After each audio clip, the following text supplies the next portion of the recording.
ingatlah katanya bahwa dunia akan membenci kamu. Hidup dibenci orang kan ngeri juga itu. Jadi ada, apalagi kita di Indonesia minoritas kan, apa-apa pun bisa kita dibuat menjadi korban. Jadi ada seorang anak masih SD ya, tak kenapa ini di Pulau Jawa, dia diajari oleh kelompok agamanya, gurunya, membenci gereja. Harus bencilah orang Kristen. Di situ ada gereja Katolik, kau lihat. Jadi diajari pula, akhirnya sadar anak ini memang itu harus kubenci. Tak kenapa, tak jelas juga untuk mereka. Tapi ada seorang anak setiap kali melewati gereja dibawanya batu dan dilemparnya. Dia pulang dari sembahyang di sana, dilemparnya gereja itu setiap hari. Masuk di SMP, makin besar batunya, dilemparinya kan. Sesudah SMA mulai berpikir, dia mulai berpikir, mengapa saya melempari gereja ini? Apa kesalahan gereja ini? Apa kesalahan orang-orang yang di sini? Mulai berpikir, dan kemudian akhirnya rupanya refleksi dia terus, sudah mulai dewasa, dan dia masuk ke gereja sekali, ya, didengarnya baik-baiknya dikatakan tak ada membenci orang. Dan tahu akhir ceritanya, dia menjadi pastor, pernah bertugas di Keuskupan Medan, jadi pastor dia. Karena dari benci, lama-lama dia, kok ku benci, apa di dalamnya? Tak ada apa-apa pun, kasihnya diajarkan, bertobatlah dia. Jadi apa sebenarnya benci itu ya? Jadi di sini kalau kita lihat kan ada dua hal yang sangat bertentangan. Kebencian inilah ciri khas simbolis Satan, iblis. Jangan muka kita ini kayak muka iblis, yang dua ini kurasa iblisnya ini kan. Ada orang kan memang kayak muka iblis dia, karena benci itu memang identik dengan iblis ya. Rasa tidak suka akhirnya mulai berkobar-kobar, muncul hanya karena sedikit, dia akhirnya cemburu dan seterusnya. Wah, di hatinya luar biasa itu.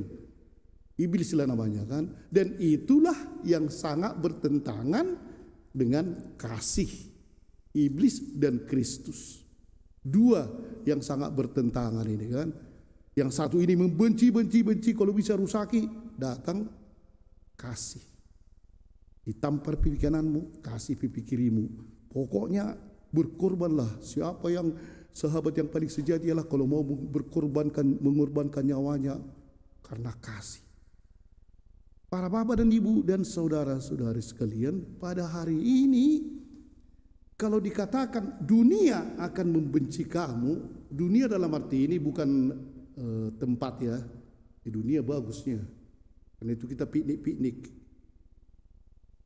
ke Danau Toba kan, dunianya itu kan, oh cantik, dunia bagus ya.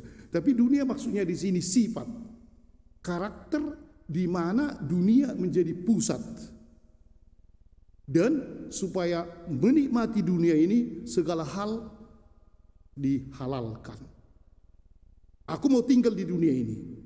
Mereka tidak sampai kepada pemikiran bahwa sesudah hidup ini adalah kehidupan kekal. Tidak berpikir, hantam dunia ini saja. Dan itulah rupanya yang membenci kita sebagai pengikut Kristus. Sifat-sifat dunia, orang-orang yang akhirnya bersifat duniawi, ketika kita berbuat baik, pasti orang keberatan.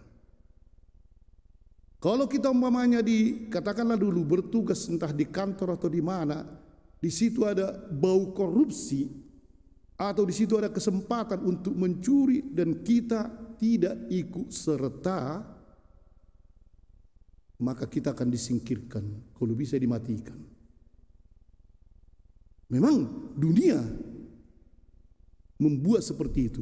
Kebaikan berlawanan dengan sifat-sifat duniawi ini. Dan itulah rupanya yang dikatakan oleh Tuhan. Ingatlah bahwa dunia akan membenci kamu, tapi aku sudah lebih dahulu dibenci oleh dunia. Kalau kita lihat Paulus tadi dan Timoteus dan para rasul lain, akhirnya memang mereka menjadi korban dari kebaikan yang mereka katakan, menjadi mengorbankan dirinya. Tapi itu kalau umpamanya di rumah ya apakah yang baik di rumah ini? Kadang-kadang bapak atau ibu atau sama-sama tak baik, sama-sama baik tak tahu juga kan. Tapi sering juga ketika muncul kebencian, bahaya sekali itu ya. Kan pernah tak kenapa lah, mereka baru pulang dari gereja ini, tapi adu argumen suami istri dan akhirnya tidak cakapan.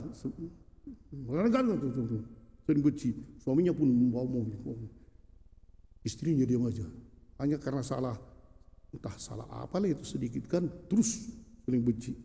Akhirnya pas lewat satu kampung, ada di situ kambing, lembu, kerbau, datang bapak itu menyindir, lihat itu saudara-saudaramu itu lembu, kambing, saudaramu. Datang istri, memang saudara ipar, pemilih dari kau itu, babi itu semua katanya kan. Inilah kebencian. Masa menjadi binatang dibuatnya saudara istrinya. Untunglah saudara istrinya kan pandai itu. Ya saudara ipar katanya kan. Para bapak dan ibu kadang-kadang kebencian itu bisa membuat akhirnya gelap. Hilang segala apa yang sudah dibuat kebaikan-kebaikan.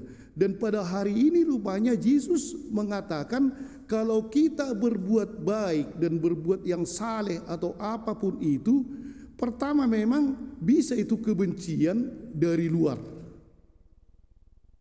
Bisa dari luar. Tapi bisa juga itu dari dalam. Kedua hal ini selalu itu bersambung. Ketika kita sebagai orang Indonesia yang minoritas, entah karena apa, bisa itu dibenci. Gereja dibakar, tak boleh beribadah, tak boleh membuat mik dan seterusnya. Di Bekasi dulu ketika gereja kita belum ada kan, mereka sudah mau Paskah, dibuat teratak, pas malam Paskah, tiba-tiba datang rombongan, bongkar itu semua, tak bisa begitu. Apa alasannya?